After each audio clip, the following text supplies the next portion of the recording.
Play to your strengths. We can feel inclined to mask our weaknesses, to just only correct our weaknesses when we compare ourselves to other people, um, because you notice all these other things that people are putting forth, which are their strong suits, um, and you compare your weaknesses to those. But really, you don't really show your weaknesses in the same way that other people don't show their weaknesses, but everyone has them. And so, really, by comparing yourself to others just on a sort of case by case basis, um, it's a deeply flawed perspective because you're not actually seeing the full picture. Because the parts of themselves that they're putting out there, especially very publicly, stuff like on the internet, or even just as they're meeting you, if you've not known them very long, then those are going to be the best parts of themselves that they're showcasing. Um, and they'll probably be hiding the other parts. And you're comparing your weaknesses to those strongest parts.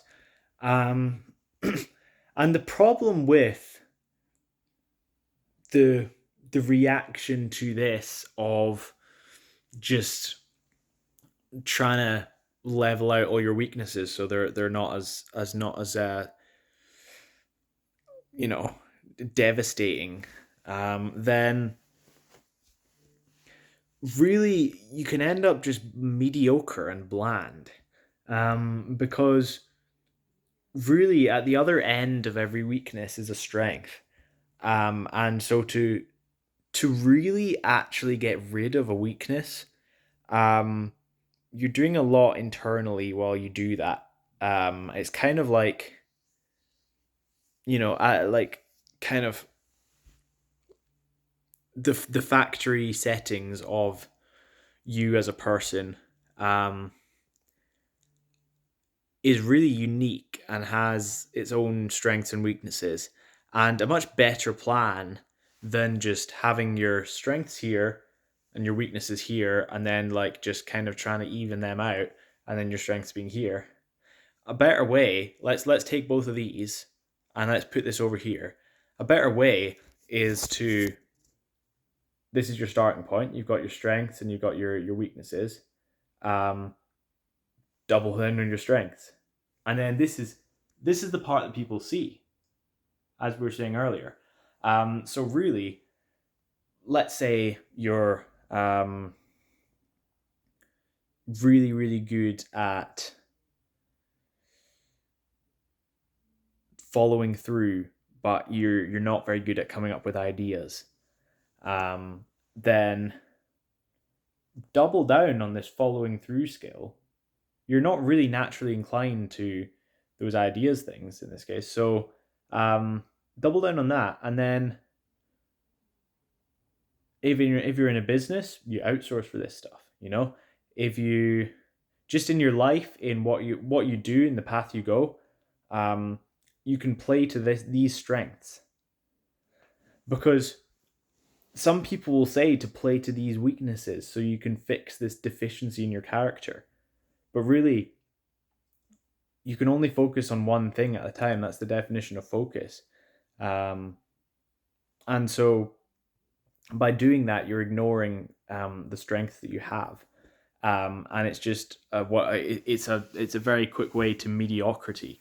Um, so, I mean, there's varying degrees to which you should just play to your strengths and just own your weaknesses and accept them. But I'm very much on the high end of that scale, where I want to like be absolutely amazing at the things I'm good at, literally like beyond world class. And um, then who cares if I'm like not the best at showing up on time for things? Um, because really, why am I showing up late for those things? I'm completely lost in my work, completely lost in my work, and losing sense of time in that altered state of consciousness. And like, really, would you want to give that up so that you can just be there 10 minutes earlier to a meeting. Not to mention, like, you can kind of just put systems in place, so you don't really need to change your character much to then not be as late anymore. Do you see where I'm getting at here? Because really, the things that matter, the things that people will remember, is the stuff you did that was exceptional.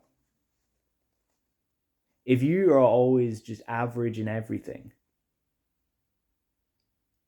no one remembers that. No one goes, "Oh man, John, he was so average. Whoa." He was so just like kind of all right at everything. No one's going to remember that. No one's going to remember that in someone's lifetime, maybe 1 year after they've known him.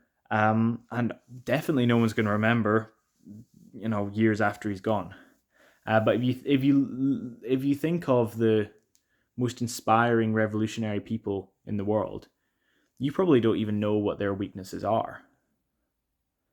Partly because no one really shows their weaknesses, and partly because it just doesn't matter.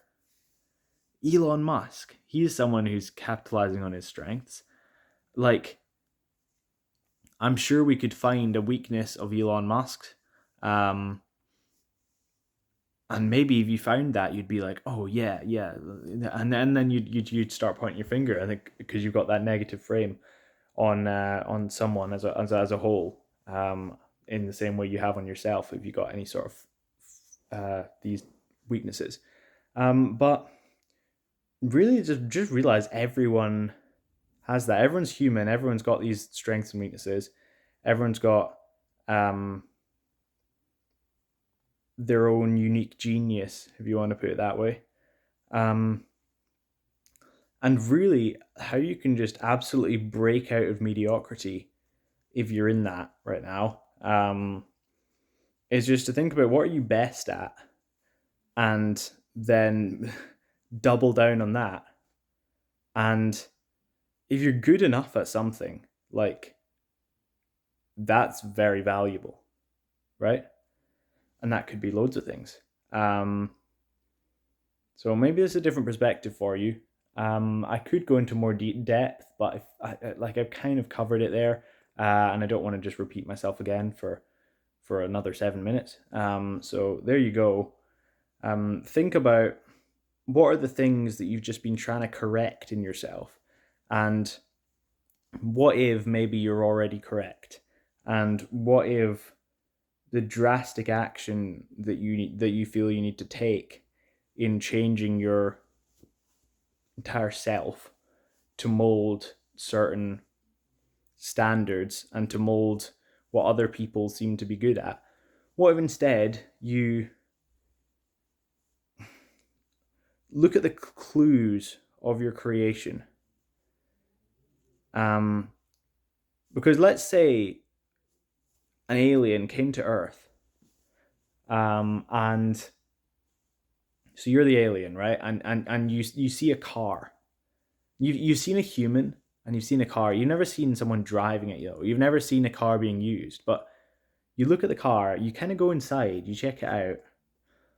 After a while of doing that, experimenting, seeing, oh yeah, so this looks like, and then you can kind of, you've not even heard of a chair before, but you're like, okay, this makes sense. So I think a person goes in here. Eventually you'd work out, yeah, okay, so this seems to go pretty fast. This seems to like move quickly. So it's for transportation. And you can really work out what the car is for. So you can look at yourself and you can work out the intention behind your design. Or at least I'll say you can work out maybe what that should be used for, right? Like a detective, you can go into you in a unique way compared to other people. Like, what is it about you? Look at the things you're bad at. Look at the things you're good at, and really, I think you'll find that the things you're bad at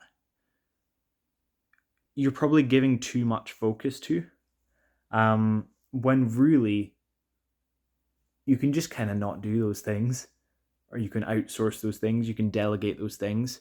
You can team up with someone who's really good at the opposite things that you're good at.